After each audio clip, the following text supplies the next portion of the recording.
Hi,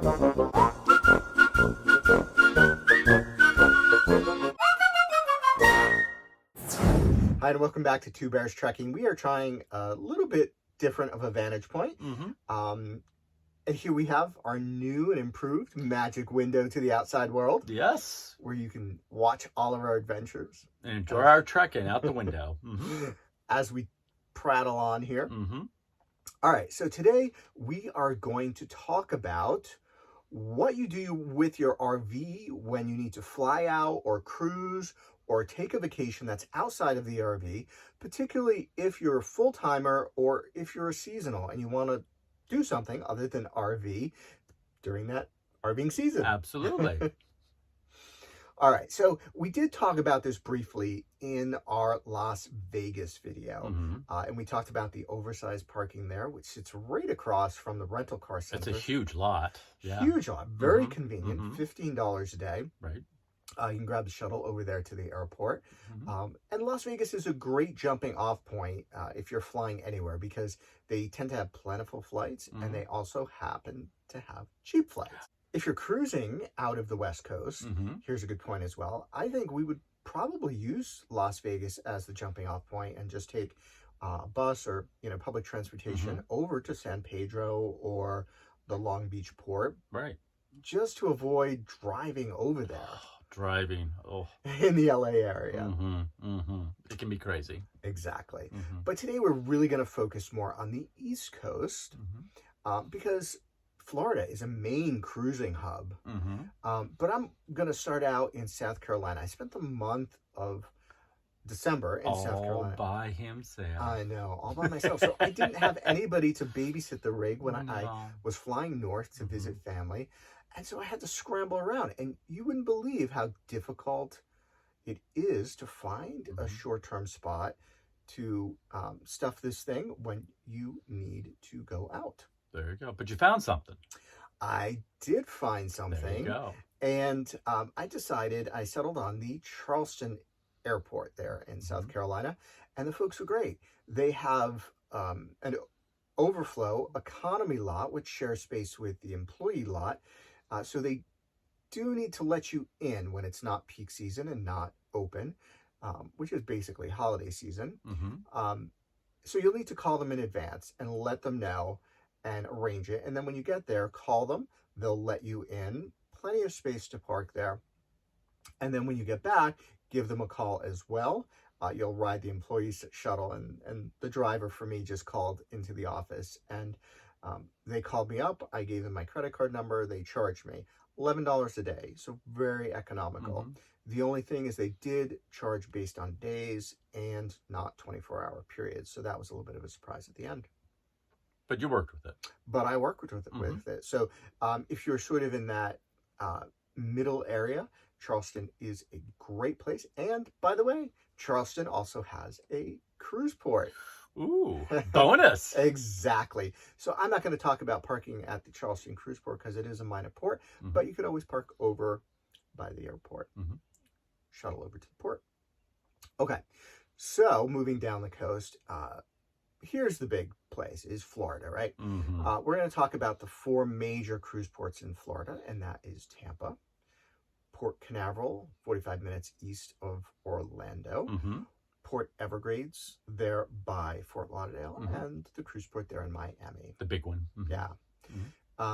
So Orlando, that's the one that's a little bit of an outlier.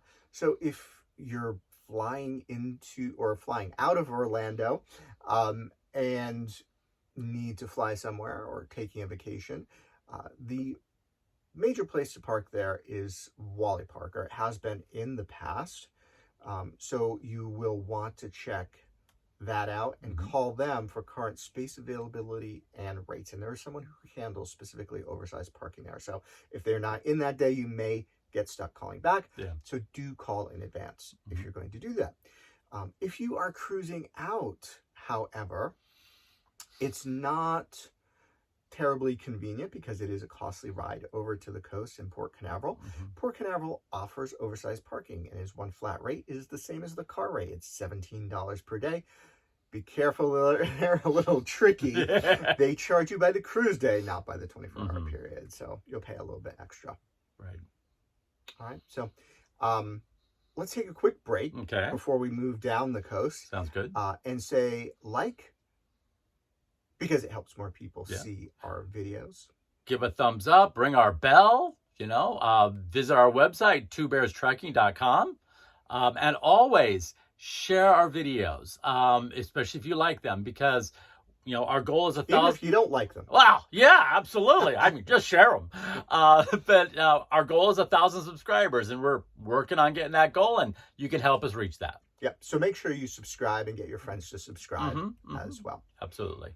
All right. Let's jump back into this. You know what? I'm not going to jump down the coast. I'm going to be a little scattered here. Ooh. I'm going to jump over to the West Coast. Okay. And we're going to talk about Tampa for a moment. So the cruise port at Tampa offers a couple of options. So the airport, if you're flying out, you're on the West Coast. Tampa's a great airport to fly out of. Lots of options, less expensive fares.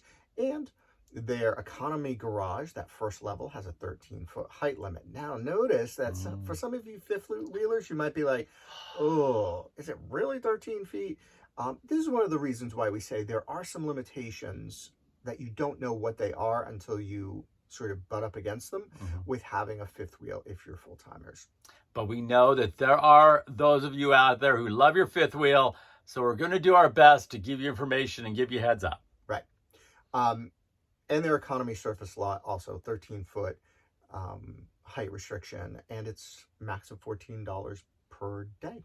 You can park there and then get around Tampa or fly out, get over to the cruise port. But the cruise port over there does also have parking in the surface lots.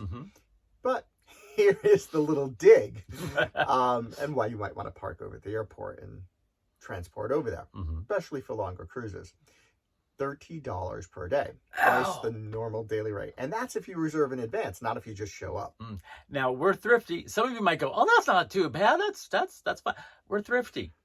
So we would park at the airport. Yes. And then shuttle ourselves over there. All right.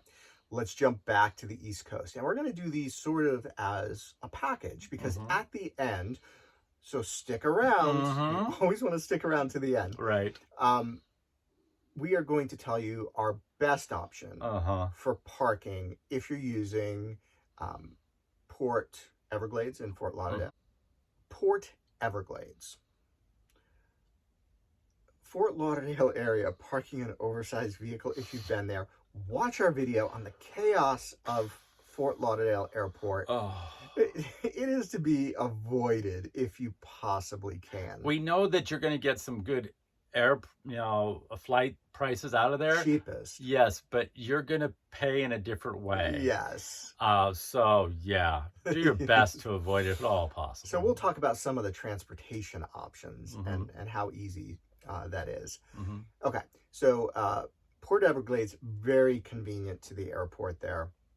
Unfortunately, nowhere convenient to park your rig. No. Max limit 20 feet, no matter what, there at Port Everglades in their surface lot. So if you're a vanner, that works, right? Right.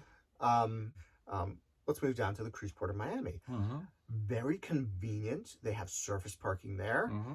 Their daily rate is a little bit higher for vehicles. It's $22 because their parking is a little bit more limited than other ports, and it's a very busy port. But if you're an RV, oversized parking, they charge you double the daily rate, $44. Ouch! How many drinks or other things could you get on board ship for that $44? There's a lot of things you can do with that money. And that's the way we look at it, right? So, yeah, not the greatest option. If you're up a little bit further and you're willing to plan ahead, here's our secret tip. Park at the Palm Beach International Airport economy parking. I love Palm Beach Airport. It is so easy in and out of there, whether you're flying, that would be my choice. Along the coast there, it's about an hour, not quite an hour's drive north of Fort Lauderdale Airport. Just such a pleasure Yes. Economy parking, you can walk over, it takes 5 Mhm. minutes, or you can wait for the shuttle if you don't Mhm. want to make the walk. Mhm. But it's just so convenient, and I can't stress that enough. Well, let me just add to it. I can't stress with him how wonderful it is. But here is the caveat. Sorry, there's always a caveat. We apologize. For but there our is. fifth wheelers. Yes, you guys. With No your fifth wheels. No. Expressly by their website, and it is because of height restrictions. That entry plaza, I would say, is 12.5 to 13 feet max. I will tell you, their sign says no trailers, but their website says no fifth wheel. So you do want to just confirm in advance. I regularly see Class A, Class C RVs parked there. Now, I used it twice. Once I flew out. They're supposed to charge you for the number of spaces you take up. First time, they only charged me for one space. $7 a day. $7. 7. That is crazy for Florida, right? Yes. And then the second time, which was for our cruise, right? The gal on exit did ask us, "Did you take up 2, 3?" And I'm like, "Yeah, 2 spaces." Like we were within eye shot of the plaza where she was. So, yeah, so they charge us $14 a day. Still a bargain if you've been following all the different prices. Yes. Right? And here's the best part, and why we say this is the place to stay. If you're flying out or cruising out of that eastern coast, except for Orlando. Tri-Rail, who is the public transportation provider, goes from Palm Beach down to Fort Lauderdale Airport, also a Fort Lauderdale station that's not close to the airport. Right. They have a free shuttle over to the airport if you insist on flying out of Fort Lauderdale. If you have to, we understand. And also down to Miami Airport. So this is a good place to park your rig if you're hitting any of those ports, along that side. But I saved the best for last. Oh, you sneak, yes. On the weekends, when a lot of cruises leave, not only is it $5 per day for a pass, you'll pay a little bit more during the week if you're cruising during the week or flying during the week. But from Palm Beach Airport to the Tri-Rail station is free. Free? They partner with Uber and taxi services, but Uber's the easiest. You download those vouchers into your Uber app, summon up the Uber driver, and trust me, they're better than in Fort Lauderdale. Yes, they are. And the voucher and the Uber app takes care of the rest, and it is free over to the Tri-Rail Did we station. say free? I think we said free a few times there. If you have a good driver and you want a tip, that cost is on you. Yeah, it's up to you. Okay, so that's the best part. So you can, on a weekend, get down there for $5 per person. Tri-Rail has luggage racks, so it's great. Now, when you do get down to the Fort Lauderdale area or the Miami area, you will have to figure out transportation to the port. For Fort Lauderdale, I actually recommend going to the Fort Lauderdale Tri-Rail station. It is a little bit closer and easier to get to Port Everglades from there. And maybe rent a taxi or something. Or a rideshare. Because you won't have to deal with the craziness of the Fort Lauderdale Airport rideshare situation. No.